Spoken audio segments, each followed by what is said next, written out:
Elon just responded to Musk's deportation threat with, quote, so tempting to escalate, but I will refrain for now. Oh, man. Well, it appears Elon Musk didn't learn his lesson from the very first time, that going against Donald Trump just ends up leading to some form of lash out that ends up costing Tesla shareholders, at least in the short term, or depending on how you look at it, ends up creating a buy the dip opportunity. Take a look at this. On Friday, I wrote on X, Elon working overtime against the big, beautiful bill. How will Trump respond? To this, some folks responded with, well, Elon's not wrong. This is a reference to, hey, we have too much debt in the country and we should focus on the debt. To which, of course, Donald Trump responds, hey, yeah, the CBO might think our debt's going to go up in the near term, but we're going to outgrow our debt, which even Elon Musk suggested is the best way to pay off the debt. Outgrow the debt. Remember, there are 3 ways to pay off the debt. One is austerity, like you stop trash service, like Greece did. You save money on things you were spending on. Cut. And then you spend on paying off the debt. Number 2, you inflate it away. Why do you think we always have a 2% inflation target? It's a lot harder when you have a 2% deflation target. Or you outgrow the debt and it just becomes less relevant over time. We've outgrown all of our World War II debt, and there's a lot of an expectation that we'll outgrow today's debt as well as the economy keeps growing. But that might not go on forever. Someone else says he won't be very happy about it, and somebody else says they removed half of Trump's agenda. It's possible that Elon is not doing anything Trump doesn't want him to do. In other words, this person is suggesting that Elon's actually still secretly shilling for Trump because half of Trump's agenda was removed, which isn't true, but okay. Then somebody says, Trump doesn't need to respond. Virtually the entire Republican Party will toe the line and ignore Elon. Well, that's exactly what did not happen. As of this morning, Elon has now been suggested by Donald Trump to have his immigration status looked into. In other words, Donald Trump is going to look into deporting Elon Musk, which, let's be clear, is ludicrous and isn't going to happen. And Elon wrote on X last night, Elon Musk knew long before he so strongly endorsed me for president. I was strongly against the EV mandate. It is ridiculous, and it was always a major part of my campaign. Electric cars are fine, but not everyone should be forced to own one. Elon may get more subsidy than any other human being in history by far, and without subsidies, Elon would probably have to close up shop and head home to South Africa. No more rocket launches, satellites, or electric car production, and our country would save a fortune. Perhaps we should have Doge take a good hard look at this. Big money to be saved, which is also somewhat the ultimate irony because Elon Musk was spearheading Doge.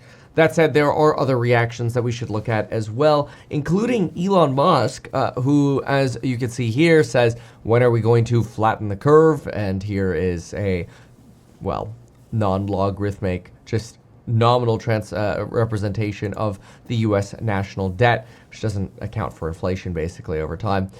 You have Elon Musk responding to multiple tweets over the last few days here, talking about how we need to create a third party and doubling down on his previous June 5th tweet to create a third party.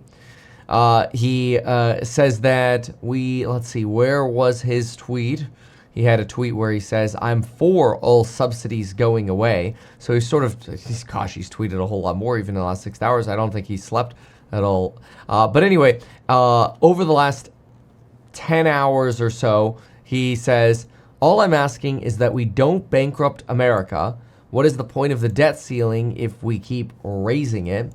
Again, our counter arguments here being that, hey, you can outgrow the debt and you don't have to bankrupt America. And a counter argument to the debt ceiling is we shouldn't have to vote on spending twice. We should just have to vote on it once. And then the debt ceiling shouldn't be there. Elon Musk says hitting the debt ceiling is the only thing that would force the government to cut waste and fraud. That's why debt ceiling legislation exists. Other people disagree with this.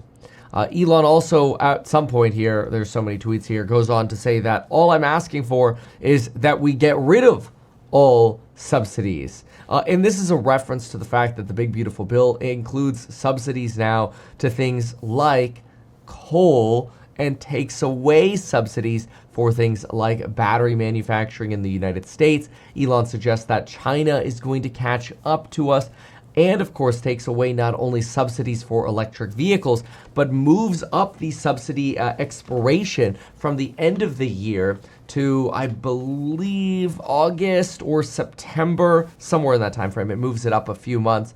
On top of that, it potentially charges electric vehicles a $750 annual tax to help maintain roads, since electric vehicles do not pay a gas tax, which is usually incorporated in the price of gasoline. So these are all obviously a whole host of counterpoints to each other. Elon lashing out against the debt, it's understandable. And a lot of people in the comments are going to say things like, I agree with Elon, he's right. But those are also likely the same people who voted for Donald Trump. So we have to realize politicians are just never going to cut spending. They're going to keep spending. And in fact, the best way usually to stop government spending is to vote for a divided Congress. Every time Americans vote for a divided Congress, nearly nothing gets done. Unless, of course, something crazy happens like COVID, where both parties actually come together to spend. Remember, during COVID, the only reason we got our CARES Act was because of the crisis that both parties came together with to solve in a bipartisan manner. However, we added to the inflationary crisis that we created when, once again, we went back to single-party rule. As Joe Biden won, Democrats had control of both chambers of Congress, and Kamala Harris was the tie-break vote in the Senate. So, in other words, spending will almost always continue. So, fighting against government spending, as Elon is doing here, while it may come across as noble, the best way usually to do it is to break up the power of politicians, because they will always spend money. Now, do I think that Elon Musk is going to get deported? No. Do I think that this is going to have longer-term consequences? It depends. To me, just like the very first time we warned about this, which I also warned about this over the last week. I said, be careful. Elon lashing out against Donald Trump's big, beautiful bill is probably going to lead to some kind of lash out by Trump. Best case scenario here, and I warned about this in the Alpha report, and the course is over at meetkevin.com. You can go check it out if you want. The thing about the Alpha, or rather let's focus on Elon here.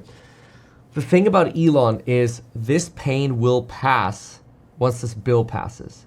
So Elon's going to go through his campaign, the bill's going to pass, and then hopefully the pain can stop for Tesla. And this is regardless of if Donald Trump counterattacks Elon or not. Once the bill passes, the focus for Donald Trump will fade, and I think Elon Musk's campaign against Donald Trump's bill will also fade. So I do see this as a temporary problem, and that's why I started the video with some people who are interested and motivated by Tesla are going to see this as a buy the dip opportunity. Note, if we do lose the 295 line, our next stop is closer to 260. However, last time we bounced at 295 and we went all the way back to 347, though we did have the robo-taxi catalyst. As you can see, we never closed under 295 right here during the last lash out session. Robo-taxis got us back up, and then we slowly bled down to the next lash out. So what will happen again going forward? Well, we'll see. Anyway, subscribe for more, and I'll keep you up. Why not advertise these things that you told us here? I feel like nobody else knows about this. We'll try a little advertising and see how it goes. Congratulations, man. You have done so much. People love you. People look up to you. Kevin Paffrath there, financial analyst and YouTuber. Meet Kevin. Always great to get your take.